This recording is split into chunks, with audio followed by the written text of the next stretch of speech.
안녕하세요, 석포입니다. 오늘은 미세먼지가 아주 심하게 있습니다. 하늘은 잿빛 하늘이고 온 주위가 뿌옇네요. 미라실 마을 가로수 벚꽃이 꽃망울을 터뜨리네요. 참 이상한 일이네요. 귀촌한 지 6년 동안 이 집 앞 벚꽃을 지켜봤지만 미라실 가로수길 벚꽃 중에 가장 늦게 피었어요. 하지만 올해는 어쩐 일인지 이 벚꽃이 가장 꽃망울을 빨리 터뜨렸어요. 참 희한한 일이에요. 6년 만에 최고 빨리 피었네요. 구루가 가장 늦게 피는데요, 올해는 똑같이 꽃망울을 터뜨리고 있습니다. 벚꽃이 이렇게 꽃망울을 터뜨리면은 이제 산행 준비를 해야 할 시기예요. 두릅 정찰 산행부터 산행을 시작하려고 합니다.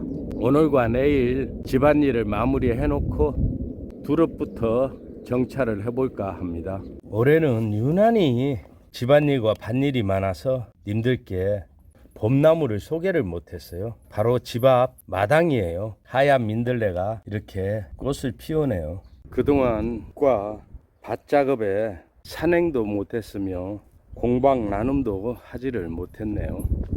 우리 공방 구독자님들께 죄송하네요. 올 11월에 다시 공방 문을 열어서 님들과 나눔을 할까 하네요. 봄철부터 가을까지는 산행과 낚시와 살아가는 소소한 이야기와 지프 이야기를 업로드하네요. 어떤 님들께서는 저에게 질문을 해요. 왜 수석과 꼴통품은 업로드를 안 하냐고요. 그건 나이 들어서 산행과 낚시를 못할 때 집에서 할 수 있는 일이라 수석과 꼴통품과 고화와 민속품, 분재난 및 차문화를 업로드 하려고 해요. 그거는 집에 앉아서 얼마든지 할 수 있는 일이거든요. 오늘은 님들께 유익한 표고버섯의 꿀팁을 드리려고 해요. 님들께서도 표고버섯은 모두 잘 아시리라 믿습니다. 표고버섯은 우리 몸에 좋은 여러 비타민 A부터 시작해서 비타민 E, 비타민 D 등 다양한 영양 성분이 있어요. 특히 성분에는 진이나 베타카로틴 등 다양한 성분들이 함유되어 있습니다. 오늘은 성분과 효능 및 양리작용을 설명하는 것이 아니고 님들께 꿀팁을 하나 드리고자 합니다. 우리나라 표고버섯은 첫째는 자연산 표고버섯이 있고요.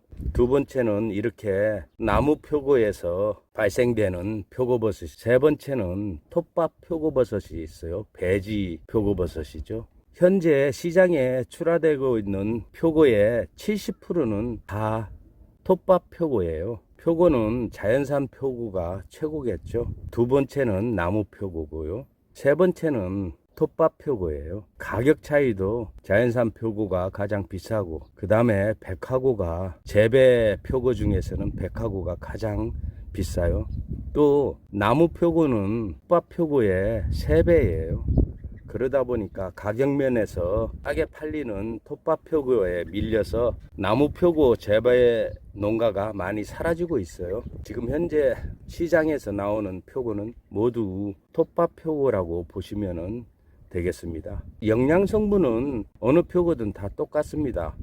다만 향과 식감과 맛이 다르죠. 표고버섯은 우리 몸에 아주 유익한 성분들을 제공을 해요. 그 중에서 가장 주목할 것이 비타민 D예요. 생 표고버섯의 연구 결과에 의하면 비타민 D는 0.00이에요. 하지만 이렇게 햇빛에 말리면은 비타민 D가 많이 형성돼요. 현대인의 70%가 비타민 D 결핍입니다. 우리 몸엔 햇볕을 쬐면은 비타민 D가 자연적으로 만들어지는데요. 시대가 변해서 비타민 D가 만들어지려면은 비키니 차림이나 반바지, 반팔 차림을 하셔야만이 자연적으로 비타민 D가 형성이 돼요. 하지만 요즘은 코로나로 인해서 마스크까지 착용하고 또 햇빛을 싫어해서 빛 차단용 선크림도 많이 바르기 때문에 비타민 D가 부족할 수밖에 없습니다. 그 부족한 비타민 D를 표고버섯에서 많이 섭취를 하셔야 돼요. 요즘 농가에서는 표고 재배를 하시면서 대량 생산을 해요. 시대가 변해서 저같이 이렇게 소규모 표고를 재배하는 사람들은 햇빛에 말리지만 모두 건조기에서 말리고 있습니다. 건조기에서 말린 게 나쁜 게 아니에요. 청결하고 깨끗하고 아주 좋아요. 요즘 시대의 흐름에 따라야 되겠죠. 고추도 태양초보다는 깨끗이 씻어서 건조기에서 말린 고추가 나아요. 태양초는 잘못 말리면 안에 곰팡이가 설어 있습니다. 시대의 변화에 따라서 건조기가 깨끗하죠. 특히 요즘은 미세먼지가 심해서 이렇게 햇볕에 말린 표고는 깨끗이 씻어서 사용을 해야 됩니다. 다만 제가 님들께 꿀팁을 드리고자 하는 것은 시중에 나와 있는 건 거의 건조기에서 말렸다고 보시면 돼요. 그러면은 건조기에서는 비타민 D가 형성이 되지를 않습니다. 햇빛에 말리는 과정에서 비타민 D가 형성이 돼요. 그래서 님들께서는 말린 표고버섯을 구입하여 잡수실 때는 그냥 구입한 그대로 드시지 마시고 하루 정도 햇빛에 말려서 사용하시면 비타민 D가 형성이 됩니다. 다 말렸다고 해서 형성이 안 되는 게 아니에요. 말린 표고를 사용할 때는 거의 요즘은 건조기에 말리기 때문에 하루 정도 햇빛에 말려서 보관했다가 드시면은 비타민 D를 흡수할 수가 있어요. 생 표고버섯을 구입하여 드실 때에도 반나절 정도 햇빛에 말렸다가 드시면은 비타민 D를 흡수할 수가 있어요. 간단하지만은 잘 알면서도 실천을 못하는 경우에요. 표고버섯에 비타민 D를 많이 형성시켜서 그걸 우리 몸에 흡수시킬 때는 꼭 햇빛에 말려서 사용을 하시길 바라겠습니다. 생표고 사용하실 때는 햇빛에 반나절 정도 말려서 사용하시면 비타민 D가 함축되고요. 많은 재배를 하시는 농가에서는 거의 건조기에서 말리고 있어요. 청결하고 깨끗하죠. 다만 님들께서 구입하셔서 사용할 때는 하루 정도 햇빛에 말리면 비타민 D가 형성이 됩니다.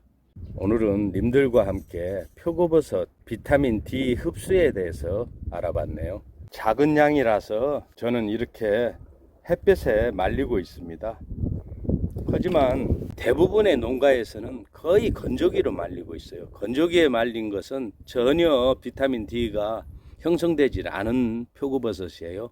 님들께서 꼭 구입을 하시면 하루 정도 베란다에서 햇볕을 하루 정도 쪼여서 사용하시면 많은 비타민 D를 흡수할 수가 있네요. 오늘은 님들과 함께 우리 몸에 꼭 필요한 비타민 D를 흡수하는 꿀팁을 님들과 함께 알아봤네요. 님들께서도 늘 건강하시고 행복하시길 바라겠습니다. 감사합니다.